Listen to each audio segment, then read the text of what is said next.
package in the mail, MSX games from Japan. Collecting without fail those shoot 'em ups, and that's the plan. He doesn't just collect them, he also codes them too. Join us and we'll go on electric adventures with you. Hey YouTube, Electric Adventures here, back on the couch. I've changed the room around a bit, and actually where I've been sitting recently is a bit messy at the moment. But I thought I'd come sit back on the couch. I've changed the configuration of the room a little bit. Bit of a story, my daughter is doing media and film at a college course. I wanted to use the room for a set, so it was a good excuse to move things around and set things up. And I've sort of left the machines where they are. I have more tidying up to do, and I have some pickups that are arcade related that I'll show you when I just give you a quick look around the room. But before that, we do have a couple of normal pickups. Now, one of the things that you'll notice is gone from the room is I had a scratch built arcade cabinet that I used to have my Neo Geo MVS1 slot in. Of course, I've got the dedicated Neo Geo cabinet back there now, and I want to try and keep all my cabinets originals and no custom built ones. So I basically gave that to a friend of mine. I was going to break it up, and he said, no, don't do that. So I gave him that. I also gave him a jammer to PC conversion. I left all the controls in there for him. It had speakers and wiring and stuff like that in there, so it had jammer harness in it. So I gave him that. I didn't expect anything for it, but when he picked it up, he gave me this. It's a Laserdisc, Earth versus the Flying Saucers. I had never seen it. I actually only watched it last night, and it's really, really good. It's a black and white film, 1956, I think. I could be wrong. Correct me if I'm wrong, but around that era. So the special effects are by Ray Harryhausen, and there's an interview on there done in 1995 with Ray. And it actually does have very good, for the time, special effects, where they basically did all of the special effects directly on the film, frame by frame, used some models and things like that, and did all of the animation and special effects on the film. And they did a very good job for the time, and I believe, other people have told me, that some of the scenes from this movie are actually used later on in Mars Attacks as well. So, I mean, yes, the plot is not fantastic, but it's definitely watchable, and it was quite interesting, and it was actually a really good quality Laserdisc. So a surprise pickup that I very much appreciated. Next thing, I got a couple of pickups at an antique store. Now I went up to the north of the state of Tasmania and went to a thing called TazPin, which I'll give you a thing. So that's where they have 50 plus pinball machines, all brought into a club by the various pinball owners in the state of Tasmania, and they managed to get 50 plus pinballs together. You pay an entry fee and you can play pinball for the time. We went to the Super Sunday, so we had 5 hours of playing pinball. Mrs. Electric Adventures went as well, and she played for the pretty much most of the 5 hours as well. She actually beat me in 2 pinball tables. I did subsequently manage to get some face back and beat her in the next challenge on that machine. Our favourite joint machine is the new Jurassic Park version of Jurassic Park. Very nice machine. Maybe one day she'll let me have a pinball machine. But anyway, we're not talking about the pinball yet. On the way there, because we did a slow trip up, we also went out and had a nice meal when we got there and things like that. We stopped at an antique store at one of the rural towns that are off the highway. You have to physically turn off the highway that runs up the centre of Tasmania. And we hadn't been in there for ages, and there were actually a couple of really nice antique shops, one way better than the others, and I would actually like to go back there. This particular antique store, it had lots of model trains and cars and models and a few other things, and they had a box of video games, so of course I looked through it. And they're for systems I haven't found any titles for a while, but I do, I have collected for in the past. So the first one is a PlayStation 2 game that I've never played, Conflict Global Storm. So I take it some sort of first-person shooter. It was originally $94. How about that? It's got its original price sticker in there, and it's in really good condition. And the disc doesn't have any scratches on it either. So that was the main one I picked out. But there was also an original Xbox game, and this one's an X-Rental, so it's not in as good a condition. That's Medal of Honor European Assault. I have played the other Medal of Honor games, but I haven't played this one. So this would be a good one to chuck into the original Xbox and give it a go. So it is an X-Rental, so no manual, and it has the little sticker around here, and the disc is... They are only surface scratches, but it's not the best. But they're only a few dollars, and I haven't bought any pickups in the wild at a shop like that for such a long time. And it was refreshing to find two titles like that at a place locally. It was just it was refreshing. Also, I actually spent more money on my daughter. I found 2 records. She's into collecting vinyl records, and got her 2 of those, which I was very happy about. Alright, so lots of updates on the arcades. So I reshuffled the arcades for the short film, and I said I'll give you a walk around in a minute. And I actually quite like this layout. Now it does, obviously the arcades do obscure some of the rest of the collection, but I really do like my arcades and playing them. And I can, keep on saying I'm working on reshuffling the shelves, so when I get a chance to finally get the wood, if the wood's actually at the hardware store at the particular time when I have the money and the time, I can get going on the shelves. Now I've done a bit more research on what I keep on calling the ugly cap, which is just over there, the one that you can see in green. And it's actually an original Midway cabinet. It's a Midway baseball cabinet. Obviously baseball wasn't particularly obviously didn't bring a lot of coins in, and when Space Invaders came out, it got converted into a Midway Space Invaders. And I know that because the marquee that is a Midway Space Invaders marquee where they've cut out the middle to put that XE sign in. So I am going to remove the paint off the side of that, and I'm going to try and get a Midway original coin mechanism to go in that middle bit. That'll clean up that. But and then I'm going to try and take off that green laminate, and I'll recover the front. There's obviously, we're not going to get any artwork back from the front, but I might be able to recover it and do it. But the sides have a couple of layers of paint on them, so they're worth seeing whether, to start with, whether we can see if there's Space Invaders overlay, and if there is, I'll stop there. Underneath that could actually be the original baseball overlay. I'll try and remember, and I'll put an edit up here. I found a picture of the original cabinet. We're pretty sure that that's what the cabinet is. So probably what I would like to do is restore that one as a Midway Space Invaders cabinet. I'm not going to put a dedicated Space Invaders in it. I will get a Midway Space Invaders control panel, but instead of the 2 left and right buttons, I will put a joystick there, and I'll probably put a 60 and 1 in it, so you can still play, say, Space Invaders and things like that, and it'll honour those sort of games, and it'll give me those early 80 games, but it'll still be JAMMA compatible, so I can always chuck in a vertical PCB when I need to as well. And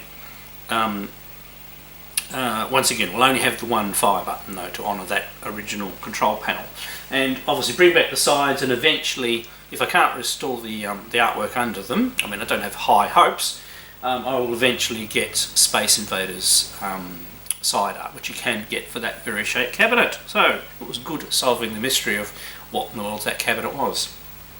My Helifire, I did get a little bit of time to work on that. I know I have installed the art on the top. I then got out the wiring loom that I got from my friend, and I don't actually have all of the plugs that I need. So I've put the word out, and hopefully I can get, I've got half of them, but I don't have theirs. These early Nintendo boards come with little black connector plugs, and they're quite discreet and custom, and I don't want to be soldering anything onto pins onto an original board, so I really do need to find more parts of the wiring loom before I can go to the next step. So that one's on hold for a little bit, but we are making progress.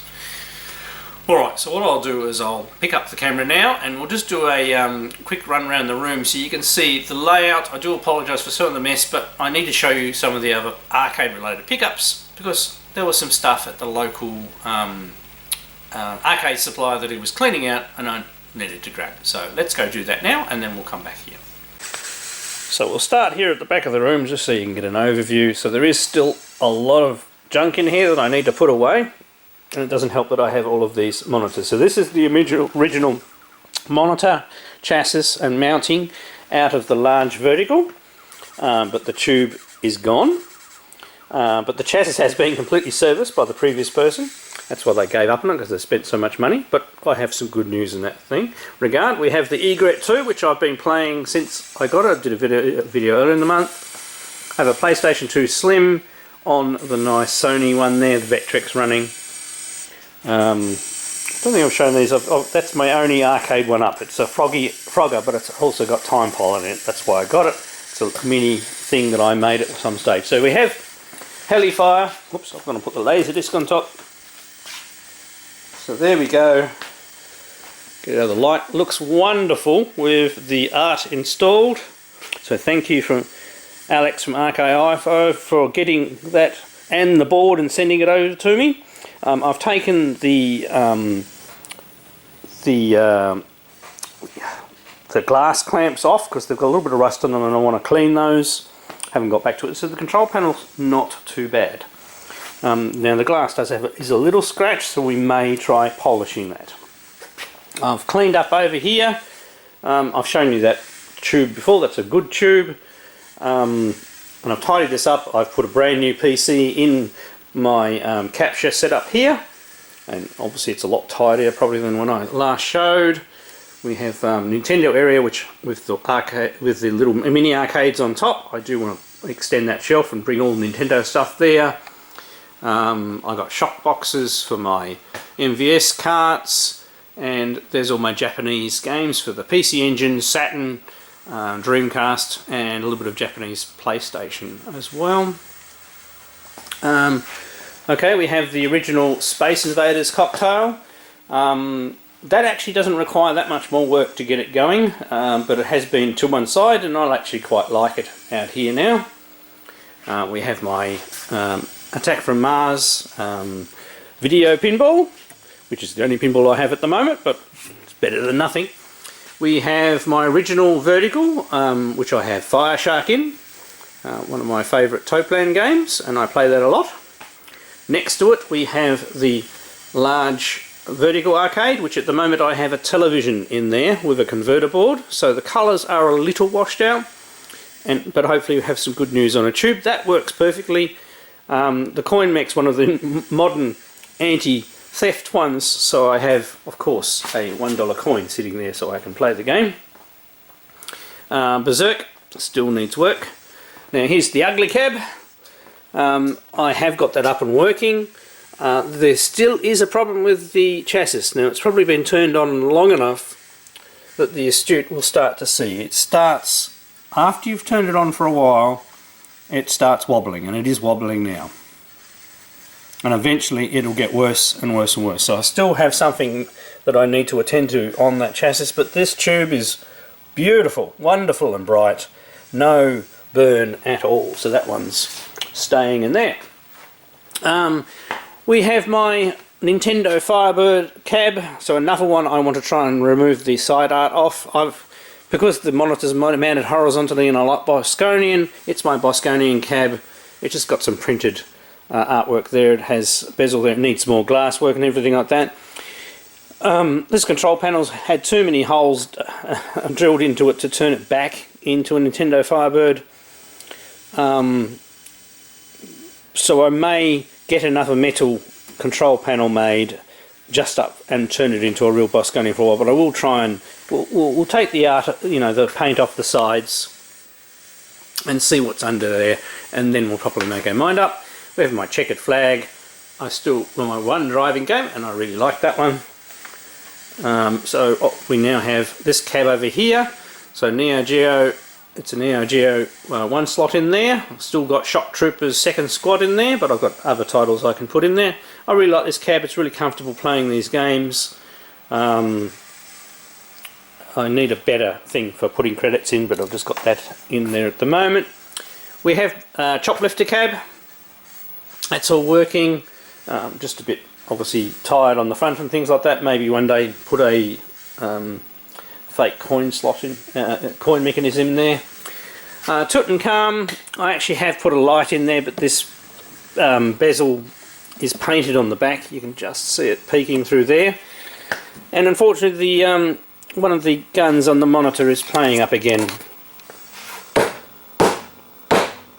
And there's a loose connection. Oh, it's not going to do it now.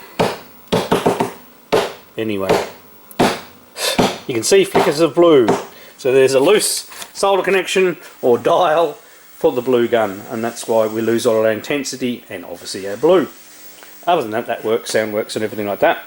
We have a pile of mess. Now, onto the floor. What did I get? So I got another complete monitor set up here. The chassis has been harvested for parts. So I haven't tested the tube yet. I just grabbed that because it had a frame and it'd be useful for setting up monitors to test.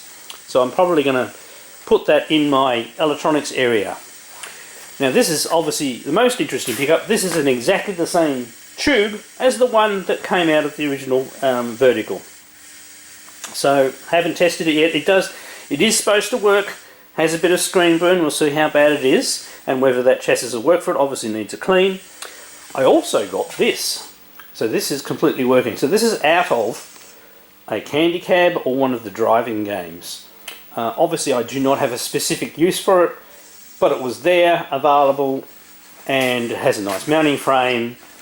I don't know the condition of the chassis. I also took an entire box of random chassis, some screen bezels and everything like that. The provider was having a screen, basically a clear out. And the reason I've got so much space here is he's actually still borrowing two of my cocktail tables, which is my Williams multi and my cabinet that I normally have Time Pilot in. He will return those soon, and I'm just going to put those here. So there'll be plenty of open space in the room, which I like. And here is that other unit. This one is actually mostly working. It just needs, I reckon, a couple of caps changing over and just checking the reflow and everything like that, and I reckon that one will be fine. It doesn't, once again, has stability problems, but it's mostly working.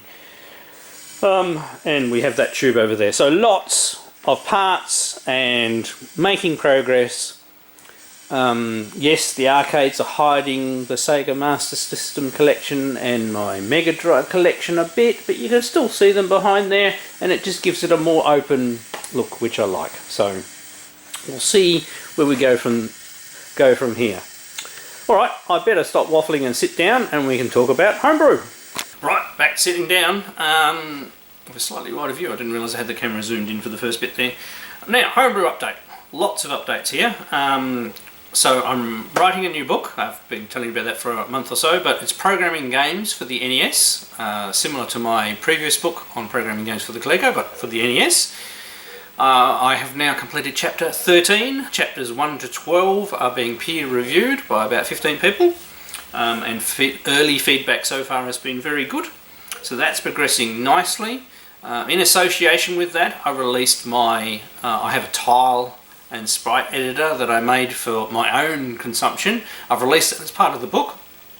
If you're interested, I'll put a picture up here and there'll be a link down below. Ben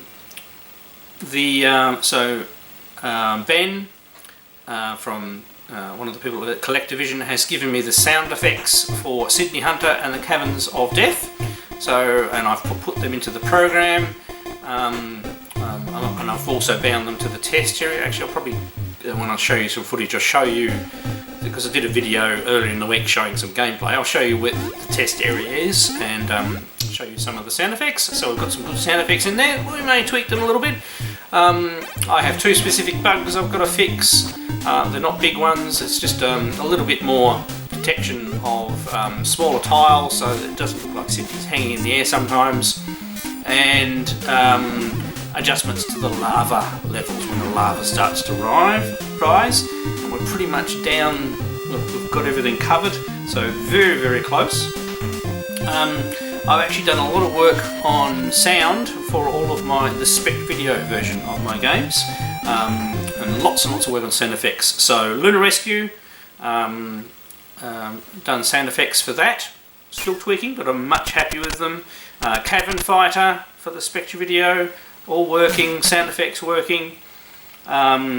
And EA Classics for the Spectravideo. Obviously those games were written for the Spectravideo and came out on tape originally, but these are the version I made for the Coleco, backported in one. That'll be on one cartridge for the original Spectravideo. Also all going, bar an opening tune for Munch Mania, the third game on there. So I have actually had quite a busy month on the homebrew side of things. And I do have, so it'll be very close. I'm going to release 3 original Spectravideo titles at once to make because obviously freight in Australia is terrible, and it's sort of like the minimum box would fit at least 3 titles for everybody overseas. So if you buy one title, you've still got to pay for the whole box.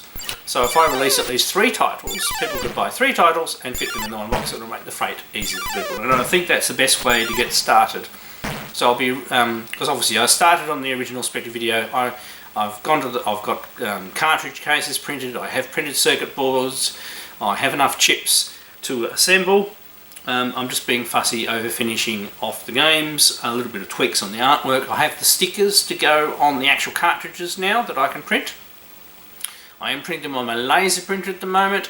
I may actually buy one of those new inkjet printers that uses the ink wells rather than the ink cartridges, because an inkjet will give a better glossy, brighter finish than the laser printer. I'm considering that. I'm obviously not thinking of making money on this venture, but yes, I just want to get my games out there for you guys. So lots of the things. Obviously it's still winter here, so not getting a tremendous amount of time in the game room. It's still dark and cold outside at the moment, but the days are slowly getting longer and we're getting up to the warmer time. And now that I've got this area pretty clear, I've cleaned out a bit of my other shed where I have my electronics work area. I was going to put another shelving unit in there. I'm probably going to use that new frame to set up a CRT monitor so I can switch and test the chassis out and start learning and fixing as many of those chassis as possible. And there may be some cabs that appear and disappear. I've got a neighbour, basically a teacher who taught all 4 of my girls at high school. They're all past high school now, who has 2 cabs. He's got an Arkanoid cab and he has a sit-down cab. Both of them have screen problems, so I've basically said I'll get a screen working for him and get the Arkanoid fixed first. The cocktail I'll have to repair though, because I don't have that many spares for that. But he's going to drop them down, so that, obviously I've got a bad back and I'm not going to be able to work on that sort of thing by going up to his place, even though it's only about 200 metres away. So we're probably going to walk it down the footpath on a nice day, and there'll be another cab here for a little while I work on that. Alright, so I better go and play those new 2 new games, those PS2 and Medal of Honor game, I reckon, and I'll leave you guys to it. I'm Electric Adventures. Thanks to all my subscribers, thanks for watching, and I'll catch you later.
1 up.